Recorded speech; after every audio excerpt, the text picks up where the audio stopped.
আসসালামু আলাইকুম, শুভরাত্রি। মাঝরাত্রেও বলতে পারেন। এখন ঘড়ির কাঁটায় ঠিক 11টা 56, না হলে 57। সকালে ঘুম থেকে উঠছি, সকালের কাজকাম সেরে অফিসে গেছি। অফিস থেকে বাসায় এসে সংসারের দায়িত্ব পালন করছি, রান্না বান্না টুকটাক, খাওয়া দাওয়া, ধোয়া মাজা, মানে হাঁড়ি পাতিল মাজতে মাজতে হাতের যে ভাগ্যরেখা ছিল অর্ধেক মিশে গেছে। কখন জীবন রেখাও মিশে যায় আল্লাহ তাআলা ভালো জানে। এই ভিডিওটা হচ্ছে সেই সব আপু ভাইয়াদের জন্য যাদের এখনও বিয়ের বয়স হয়নি, কেবল টিনেজার, মানে এখন ভবিষ্যৎ বা নিজের জীবন গড়ার বয়স। এই বয়সে যারা ওই গান নিয়ে টিকটক রিলস বানান, মুঝে সাজন কে ঘর জানা হ্যায়, মুঝে সাজন কে ঘর জানা হ্যায়। তো ওই আপু ভাইয়াদের জন্য সাজানকে ঘাড়ে কি কি পাওয়া যায় সেটাই আজকে আপনাদেরকে বলবো। যেহেতু আমি সাজানের ঘাড়ে চলে আসছি, খুব ইচ্ছা ছিল লাফাইতে লাফাইতে একেবারে সাজু গুজু করে গয়নাগাটি পরে সাজানের ঘাড়ে চলে আসছি। কিন্তু এখানে তো মানে গয়নাগাটি আর সাজুগুজু করার এখন আর সময়ই পাই না। যে অবস্থায় আসছিলাম সেই অবস্থায় নিজেকে দেখবো যে কবে আল্লাহ তাআলা ভালো জানে। এখানে পাওয়া যায় ঘুম থেকে উঠে কে নাস্তা খাবে, কি কার কি লাগবে, কে কি ড্রেস পরে বাইরে যাবে, এসব তৈরি করে দিতে।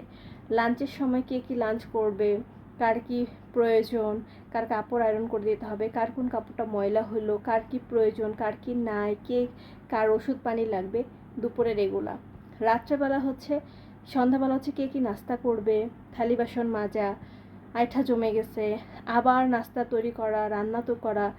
তারপরে হচ্ছে জামাই আসবে, জামাই রাত্রে কি খাবে, জামাইয়ের জন্য সব কিছু রেডি করে রাখা, তার জামা কাপড় ধুয়ে ধায়ে আয়রন করে রোদ থেকে তুলে নিয়ে পরিষ্কার পরিপাটি করে রাখা।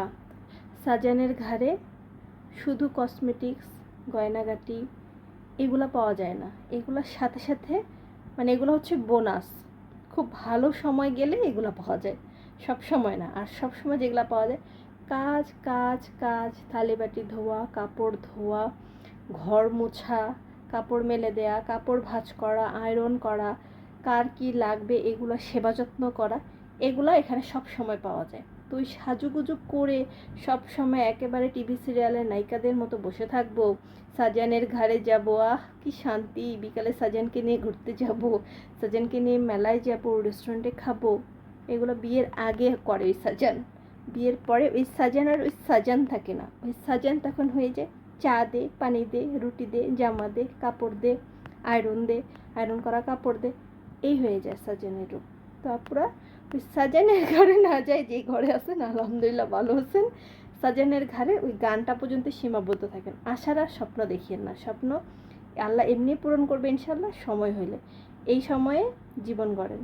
এই সময় আসলে কাপড় দে, পানি দে, নাস্তা দে, টাওয়াল দে, এগুলা সাজানের ঘরে পাওয়া যায়।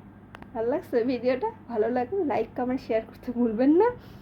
আর অনেক সুন্দর সুন্দর কমেন্ট করবেন সবাই। ভালো থাকবেন, সুস্থ থাকবেন। আল্লাহ হাফেজ।